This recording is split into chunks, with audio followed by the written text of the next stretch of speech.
First of all, the organ that we can see, it is the testis with the attached spermatic cord. This is the testis. This is the upper pole of the testis. This is the lower pole of the testis, and what this is the spermatic cord. And यो spermatic cord को जुन हामी space हेर्न सकिरहेको छ, it is the sinus of epididymis. And यसको lateral position मा यो testis को lateral position मा जुन attached यो structure छ, this structure it is known as epididymis. Epididymis is attached on the lateral aspect. अब कसरी right and left testis चिन्ने हो भने जहिले पनि यो sinus of epididymis it is present on the lateral side. तो if and suppose यस्तो राखेको छ भने it is यहाँ मेरो sinus of epididymis मेरो lateral side मा छ, it is the testis of left side. If यसरी लागेको छ भने हामीले साइनस अफ इपिडिडाइमिस हेर्नु, हामीले साइनस अफ इपिडिडाइमिस जहिले ल्याटरल साइडमा हाल्ने हो.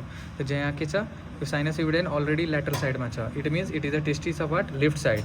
ओके, यो अप्पर पोल भयो, लोअर पोल भयो. अप्पर पोलमा अट्याच के छ, के छ spermatic cord. And what are the content of spermatic cord? The most important content is vas deferens, त्यसपछि ductus deferens, cremasteric artery, artery to ductus deferens, genital branch of genitofemoral nerve. अनि त्यो सबै कन्टेन्टहरू याद गर्ने, स्पटरमा आउने. यसरी स्पटरमा राख्यो भने what is this, it is spermatic cord. अनि यसको कन्टेन्ट अफ स्पर्मेटिक कॉर्ड स्पटरमा यो राख्यो भने what is this, it is sinus of epididymis. Okay, and what is this भने सोध्यो भने यो होल स्ट्रक्चर के हो, whole structure is known as epididymis. This is the head of epididymis, it is the body of epididymis, it is the tail of the epididymis. So it is the sinus, it is the whole is the testis. यो भयो spermatic cord. Content of spermatic cord पढ्ने हो. It is the sinus epididymis, it is the lateral side. So अनि टेस्टिसको side determination कसरी गर्ने, sinus इपिडिडाइमिस lateral साइडमा आउने हो, त्यसैले it is the testis of left side. अनि त्यसपछि what is the arterial supply of the testis, testicular artery. अनि भेनस डेनेज प्याम्पिनी कम्प्लेक्सस. अनि त्यो भइसकेपछि internally first of all the यो दिस टेस्टिस सबभन्दा first this is the tunica albuginea. This layer is tunica albuginea. And the shape of the testis is given by tunica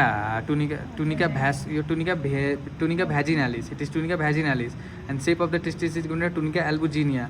अनि भित्र पेरिजिन जुन tunica vasculosa. So यति भयो टेस्टिसमा सोध्ने पर्ने.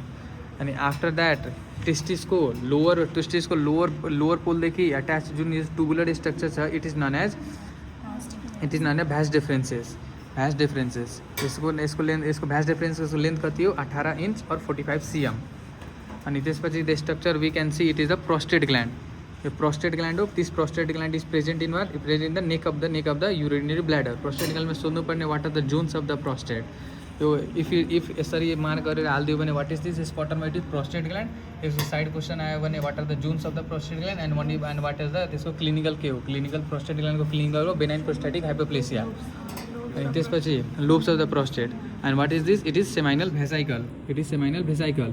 अनि यो के हो, vas deferens. So the seminal vesicle के प्रोड्युस गर्छ, सिमेन. अनि भ्यास डिफरेन्सबाट के आउँछ, के भन्छ, स्पम्स आउँछ. अनि यहाँबाट स्पम्स, अनि यहाँबाट मिल्क गरेर बन्छ. यो के बनाउँछ, ejaculatory duct. And this ejaculatory duct is present in prostatic part of the urethra.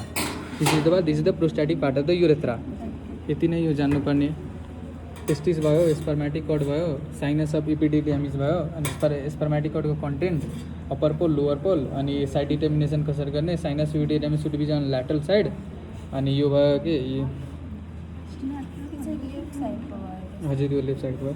अनि यो भयो कि यो भ्यास डिफरेन्सेस भयो. भ्यास डिफरेन्सेसले स्पर्म क्यारी गर्छ. And it runs on the inferior के भन्छ अरे लोअर पोलमा स्टार्ट हुन्छ. यति नै हो.